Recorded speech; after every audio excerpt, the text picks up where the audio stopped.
spoiled, selfish, self-centered. This woman believes the sun should rise and set according to her needs. Her uncontrollable temper flares up at the slightest imagined provocation. She's cold, heartless, scheming, always ready to attack the unsuspecting male. Her weapons are her looks, her personality, her youth, deadly, mortal weapons which never cease to fascinate her. She spends most of her time and thought keeping in fighting trim. Her vanity is beyond belief. This is the only person in the world she really loves. Everyone else is either an admirer or a slave. She's a megalomaniac. She's a gold digger. Or so she seems to her husband, Frank Carson, who is a tyrant of the evil mold. Power-hungry, domineering, dominating, he lusts for control of other people, forever seeking subjects to his stubborn, iron will. He's arrogant, cocksure, the world's foremost authority on everything, from driving a car to starting a fire, from playing a bridge hand to cooking a steak. At the office all day, according to him, he's a tiger. At home, he must play the royal lion, subjugating one and all to his inspired rule. There is no way but his way. Everything he disagrees with must be changed. No one else can ever be right. Or so it seems to his wife, Honey Carson. Gold digger. All I'm trying to do is make the house livable. Make myself look human. Make the meals eatable with that little bit of money we have. He must think I can run the house and dress myself for nothing per month. That's what he'd like anyway. He must be crazy. How does he even dare mention money around me? He knows I haven't a thing to wear. I had most of these dresses before we got married.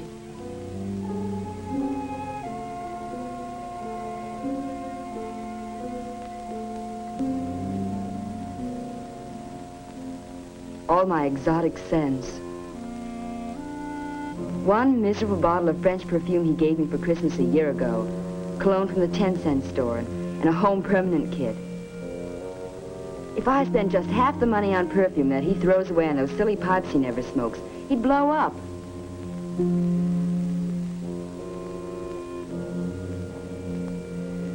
And here's my collection of imported and domestic footwear. Those pumps I bought 3 years ago for that weekend at the university. This pair has been resold twice.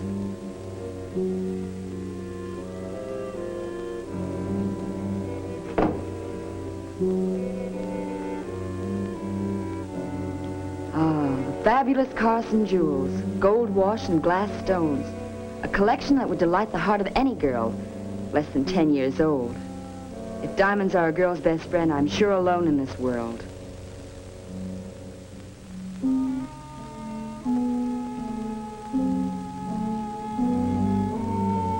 Power mad, she calls me. She's so wrong, it's funny. I'm just a slave around here. Work all day earning the money to keep things going and bring it back so she can spend it. We do what she wants to do, see who she wants to see, buy what she wants to buy.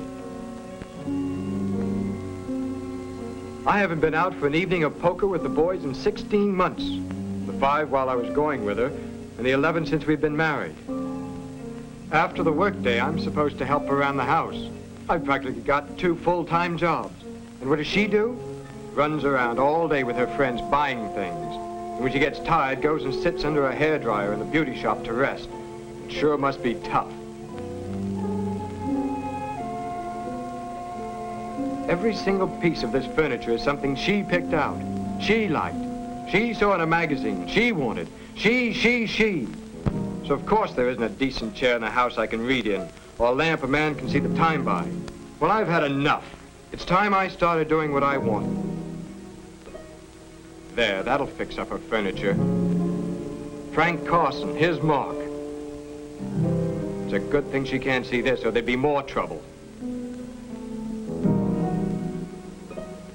In other words, young Mr. and Mrs. Carson are at it again. Another one of those bitter fights that are tending to become a habit in this, the 11th month of their marriage. Why? They don't know themselves. These squabbles seem to grow out of nothing. Take tonight, for instance. Honey was in a fairly good mood as she waited for Frank to come home at 6 o'clock. Her day hadn't been very exciting, but then neither had there been any serious disasters. An ordinary, routine, domestic day. And an ordinary evening, for it was 6:30 by the time Frank arrived.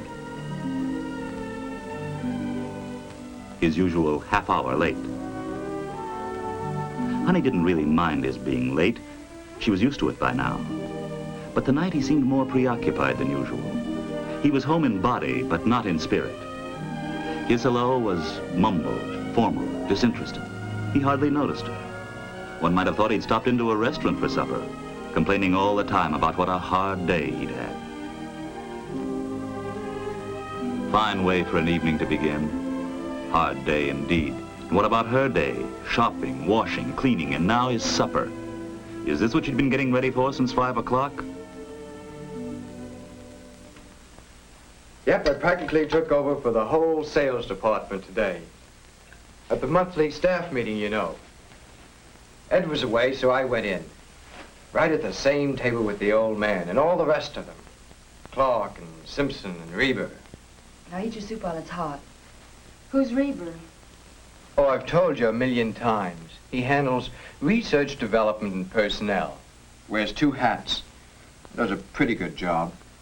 Eat it while it's hot. Why didn't you tell me it's boiling? Well, maybe it's so hot because I've warmed it over about 5 times. Yeah. Well, anyway, let me tell you about this meeting. It was really interesting being in there and talking it over with the big boys.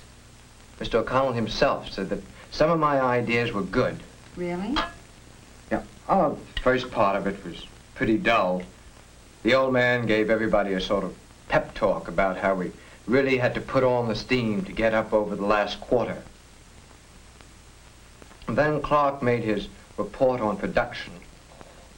Said that we'd have the new model in about a month. A month? That's what Clark said. I could hardly believe it myself. He said he and Reber had worked the last bugs out of it. They put a pilot model through production. The line's just about set up for full-scale flow. Honey's concern with pilot models and production flow is understandably limited at any time. Tonight, after a day of dull domestic chores and practically no human companionship, she is less concerned than ever. If Frank would only take a little personal interest in his attractive wife, what a difference it would make. Truth is, she'd probably settle for a small compliment on the condition of the house or the adequacy of her cooking. A word about her appearance would have a tremendous effect on things. And if the young executive could find time to express a little real affection, he would change the entire atmosphere of the Carson household this evening. But Frank is full of his own problems. But the big problem is personnel turnover.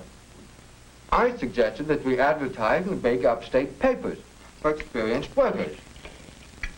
Naturally, Simpson said it would cost a lot and we probably wouldn't get much return. But you know him. Always looking on the dark side if it isn't his idea. I could see the old man and some of the others thought it might work. Uh-huh. I hope you like the dinner. I used the new mixer to make your special sauce. Yeah, sure, it's fine. But you haven't heard anything yet. So Reber told Simpson right in front of everybody, either we get personnel or we're in trouble. Frank's talk is rather technical, and Honey doesn't actually know the men he spends his days with. But why is Frank reliving his office life at home this evening? Could it be that the meeting didn't go as well as it might have? Were Frank's superiors rather slighting about his ideas? Is he perhaps making stronger arguments now than he did this afternoon? Could be.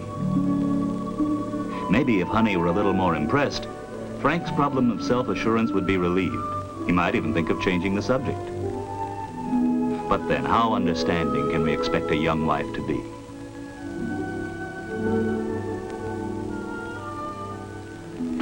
You know how Simpson is.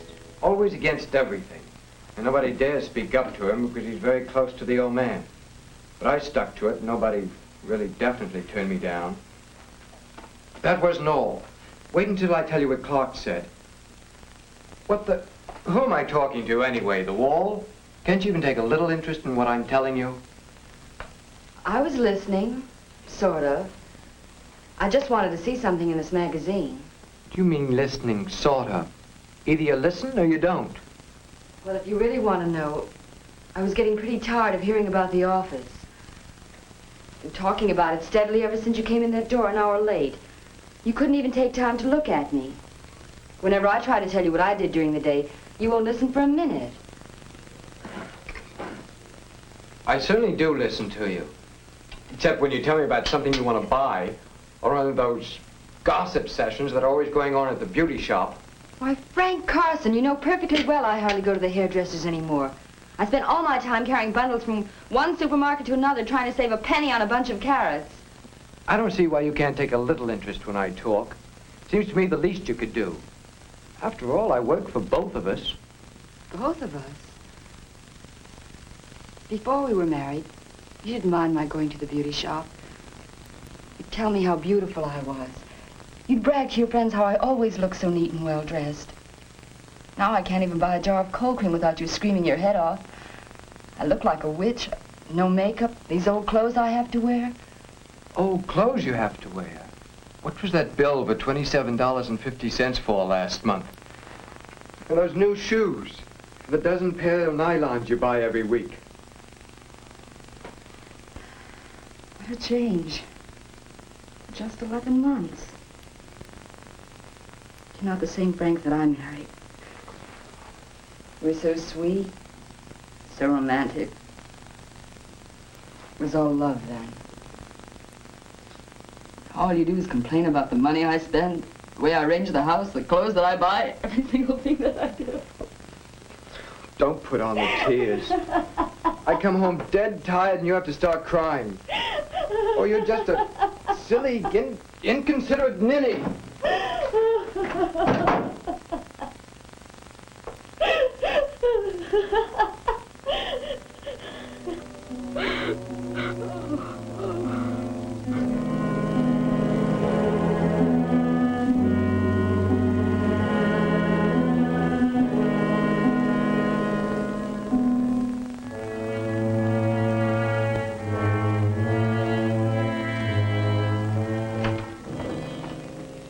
Isn't it possible for you to find some other place to hang out your wet clothes than in our one tiny bathroom? I'm sick and tired of living in a laundry. Well, that's too bad about you.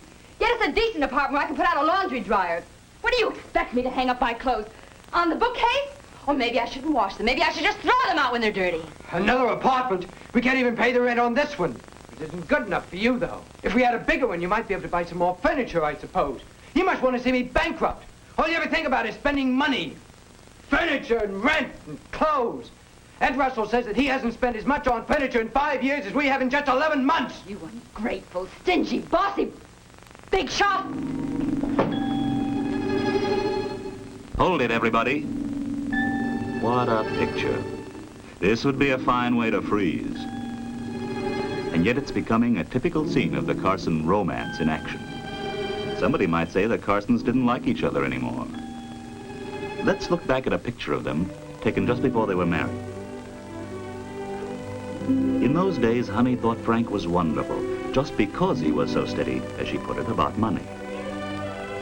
And he thought she was adorable, because she always turned up so well groomed when they went out. She would make the perfect wife for a real gentleman, he used to think. A real lady.